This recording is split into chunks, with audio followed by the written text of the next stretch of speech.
It was a crisp autumn morning in the small town of Hollow Creek, Oregon, a place where the air smelled of pine, and the sound of the creek rushing through the forest was a constant backdrop to daily life.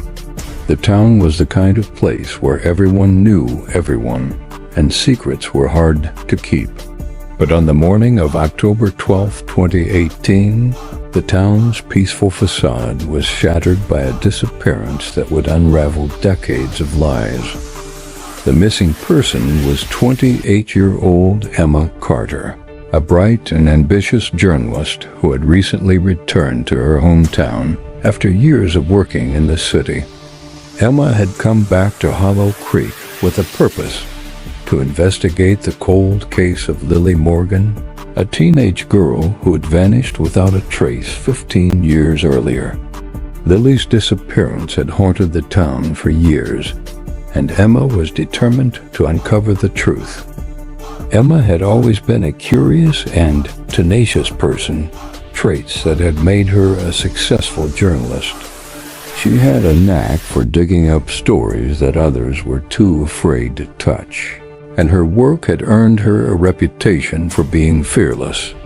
But her investigation into Lily's disappearance had taken a darker turn than she had anticipated.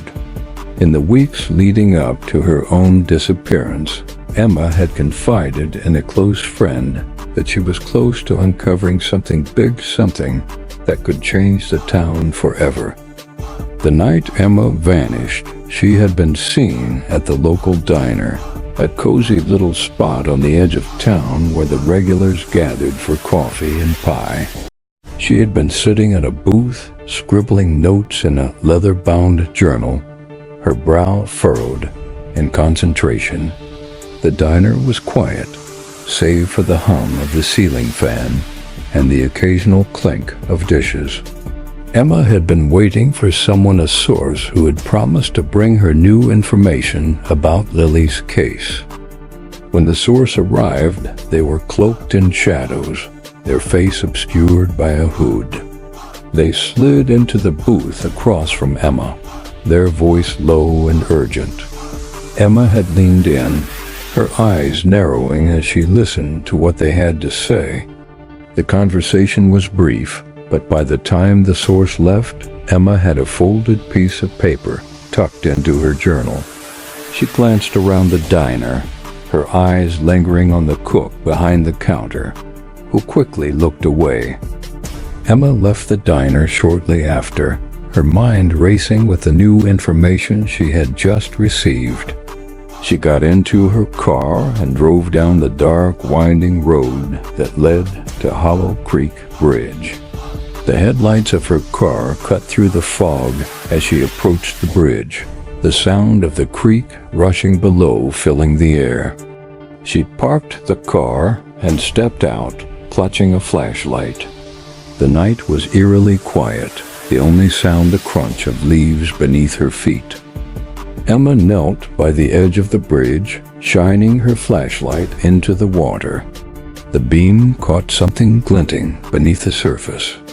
She reached for it, but a rustling sound behind her made her freeze. She turned, her flashlight illuminating a shadowy figure standing just beyond the trees. Her heart pounded as she called out, "Who's there?" The figure stepped forward, their face still hidden. Emma took a step back, her flashlight trembling in her hand. Before she could react, the figure lunged at her and the screen went black. The next morning, Emma's car was found abandoned near Hollow Creek Bridge, the driver's side door wide open. There were no signs of a struggle, but her journal was missing, and a blood-stained notebook was found nearby.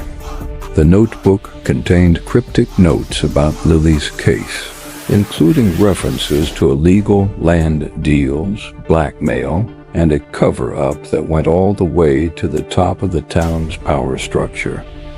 The discovery of the notebook sent shockwaves through Hollow Creek. The town had always been divided over Lily's disappearance. with some believing it was the work of a drifter passing through and others convinced it was an inside job. Emma's notes suggested that the truth was far more sinister than anyone had imagined. As the investigation into Emma's disappearance began, the police turned their attention to the cold case of Lily Morgan. Lily had been just 16 years old when she vanished, a bright and popular girl with her whole life ahead of her. Her disappearance had devastated her family and left the town in a state of shock. Despite an extensive search and investigation, no trace of Lily had ever been found, and the case had gone cold. Emma's notes revealed that she had been close to uncovering new evidence in Lily's case. She had been in contact with several people who claimed to have information about what had happened to Lily, but they were too afraid to come forward.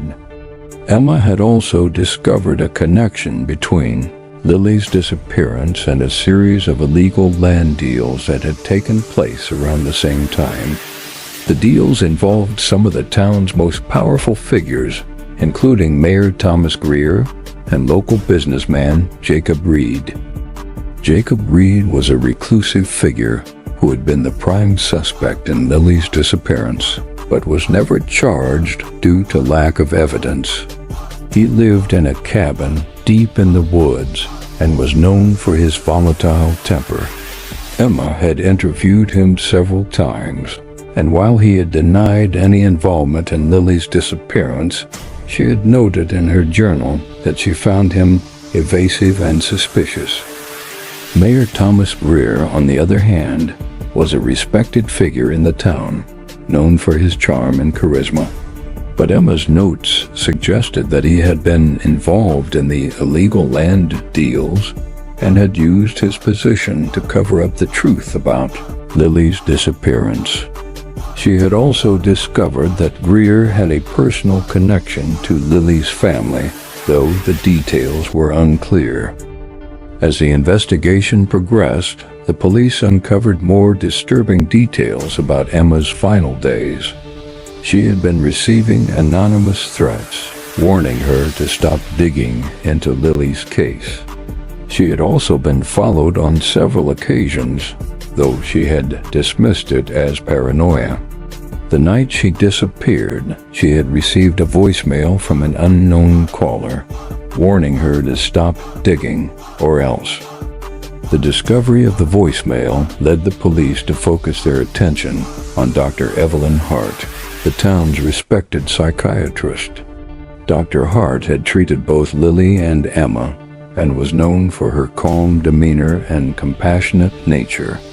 But Emma's notes suggested that Dr. Hart had been hiding something that could be the key to solving both cases. When the police questioned Dr. Hart, she denied any involvement in Emma's disappearance or Lily's case. But her alibi was shaky, and her behavior during the interrogation raised red flags. She seemed nervous and evasive, and her answers were inconsistent. The police decided to search her office, where they found a hidden compartment in her desk containing a series of encrypted files. The files revealed a network of corruption in Hollow Creek, involving illegal land deals, blackmail, and a cover-up related to Lily's disappearance. They also contained evidence that Dr. Hart had been protecting her son, who had been involved in Lily's disappearance. Dr. Hart had killed Emma to prevent her from exposing the truth. The revelation shocked the town to its core. Dr. Hart was arrested and charged with Emma's murder, but the trial that followed was anything but straightforward. Her defense team argued that the evidence was circumstantial and that there was no direct proof of her involvement. But the prosecution painted a damning picture of a woman who had used her position of trust to cover up her son's crimes. In the end, Dr. Hart was convicted of murder and sentenced to life in prison without the possibility of parole. But for the people of Hollow Creek, the nightmare was far from over. The town had been torn apart by the revelations, and the scars left by Emma's and Lily's disappearances would take years to heal. Emma's family established a foundation in her honor to support investigative journalism, while Hollow Creek struggled to rebuild its shattered community. The truth about what had happened to Lily and Emma had finally come to light, but the cost had been high. The town would never be